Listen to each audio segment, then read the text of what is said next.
What's up, everyone? All right, so in today's episode, I'm going to break down all of my trades from the morning. I'm sitting here in the green, up over $90,000 on the day, and that means today I crossed $1 million of profit for the month of July. That was my goal. So now here we are with 7 days left in the month.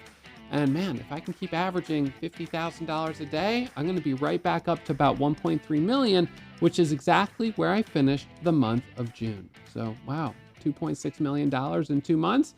That's pretty impressive. Does this have the potential to be an 8, 10, $12 million year, or at least over the next 12 months? Well, I don't see any reason why not, based on the level of liquidity that we're seeing in the market and the amount of volatility. That's an important combination. Sometimes we have markets where we've got a lot of volatility, but there's no liquidity, which means you can't really get in and out with big positions, and therefore you can't really make good money. But today, if we look at our leading gainer, our leading gainers in the market have some really nice volume. So PAPL right now, and it's still relatively early, it's not even 10 a.m., but I'm shutting it down for the day, I'm locking it up. So PAPL right now, 19 million shares of volume. The leader, 13 million shares of volume. A third leader, 13 million shares as well. PLRZ, 32 million shares. AMOD, 65 million shares. GPRO, 111 million shares of volume. So our top, 5, 10 leading gainers have some really nice volume. So that means if you want to get in and out with 20,000 shares, 50,000 shares, it's easier to do that. And then all of a sudden, $1 a share is 50,000 bucks.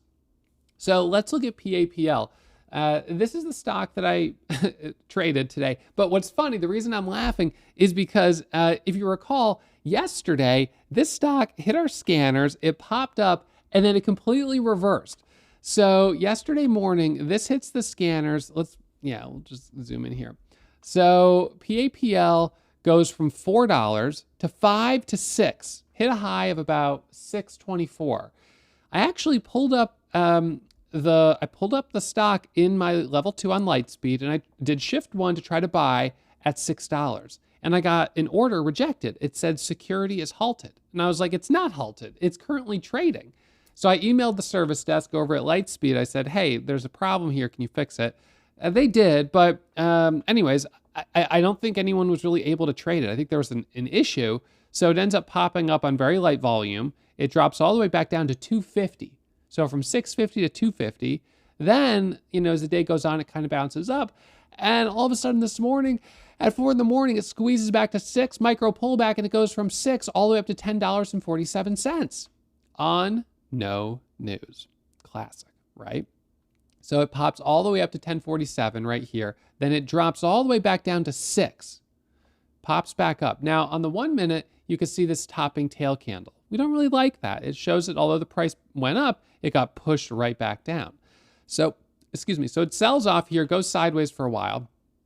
And that was 5:30. And then we kind of curl back up around 6 a.m. to 9:50. Then we dip back down. And so now we're kind of getting a little bit closer to the opening, the 7 a.m., I'd say, opening bell. Now, the reason I call 7 a.m. the opening bell, look at the amount of volume it begins at 7 a.m. Most retail traders can't trade before 7 a.m. Most of the brokers like E-Trade and Schwab don't allow any trading before 7.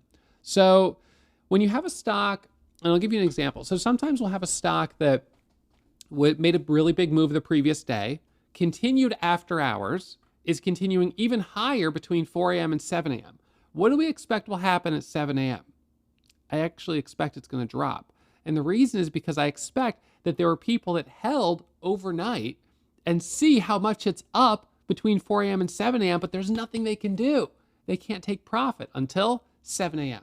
So in that instance, I expect selling at 7 a.m. But in this case, when the move began between 4 a.m. and 7 a.m., I expect traders to jump on it because it's the leading, most obvious stock. So relatively low float, recent reverse split. And so I pulled up the stock and I said right here, it looks like it has support at 730. This looks like a good spot to be a buyer. But here was the problem. The spread at that moment was 730 by 750. So about 20 cents spread.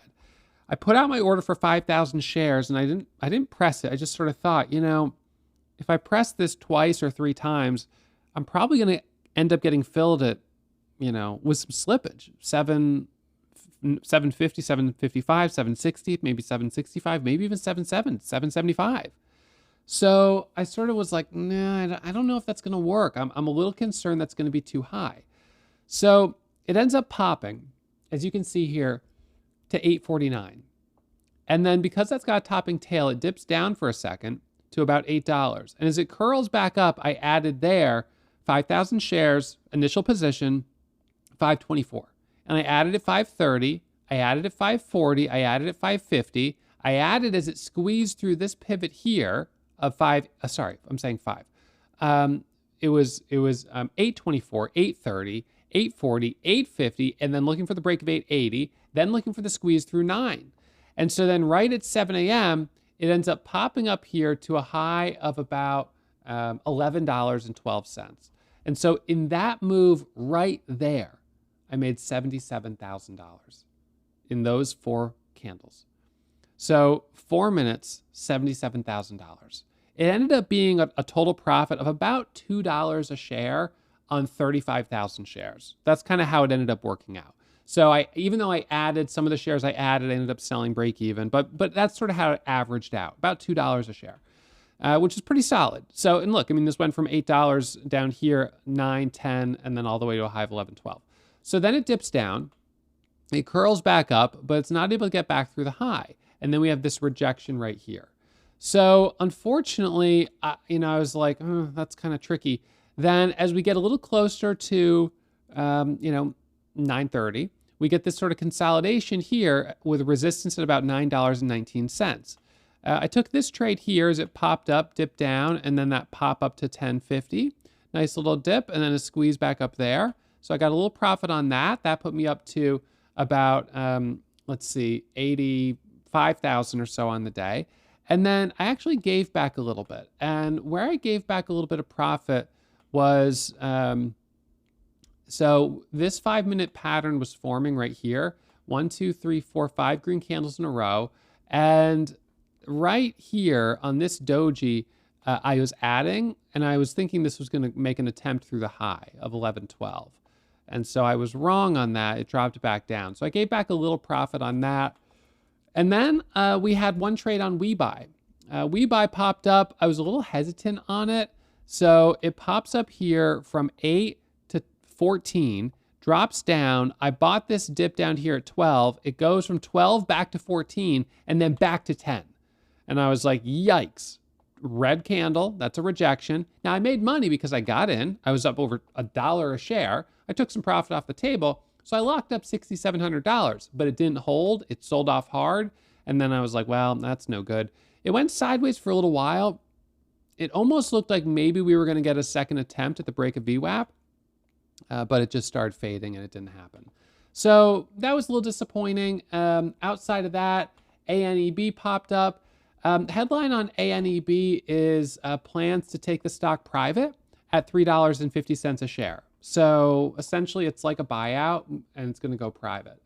So that was that one. ABVX, leading gapper, but awfully expensive, bigger spreads. I just felt like I couldn't manage the risk. Now I will sometimes trade these higher price stocks when they start cheaper and they kind of work their way up, but that just wasn't the case for today. So then AMOD, lower price stock, made a pretty big move there from $1.20 to $2.40. I missed that one. GoPro, this is kind of, it's sort of like it's a stock that, got really hyped up and, then kind of has been out of favor more or less. Once you own a GoPro, how many do you need? I don't know. It's just sort of, this was all the rage in 2014, but it's a one product company, they just, I don't know. So anyway, so that's coming back a little bit today, but I don't see anything for me there. PLRZ, continuation, multi-day. But yeah, so that's kind of where we're at here today. Got in, got out. In total, I made about $77,000 in 4 minutes. So my whole day could have been 4 minutes. But what's interesting? So I sat here today for, it's been 3 hours, a little over 3 hours. $90,000 is great. $30,000 an hour, certainly can't complain. But in total, how much time did I actually spend in trades? So from about 6:58 to 7, 7:05, so that's 7 minutes. And then from 8:22, I got a trade there till like 8:29. So 8:32 actually, 8:40, so 8:22, so about 20 minutes there. So that's 27 minutes. And then that little trade on WeBuy. So realistically, 3 hours of sitting here only included about 30 minutes of actually being in a trade, and the rest of the time was sitting, evaluating, looking at charts, looking at scanners, trying to decide if any of these kind of looked right, and talking myself out of trades that just in the moment didn't feel strong enough. So that's a really important part of trading, is being patient. You don't have to just punch the keys. Sit and wait. Wait for that A quality stock, wait for that A quality setup. And as you gain more experience, your sort of, repertoire, I didn't quite say that right. These French words really throw me off. I spend a little too much time in France, and I think I've had quite enough of that. So let's choose a nice American word. Your tool belt of trades gets bigger. So the number of setups that you feel comfortable trading, it expands, and then you spend less time sitting. But as a beginner, you will spend more time, a bit more time sitting, just because your repertoire, it's a dumb word, is what it is quite limited.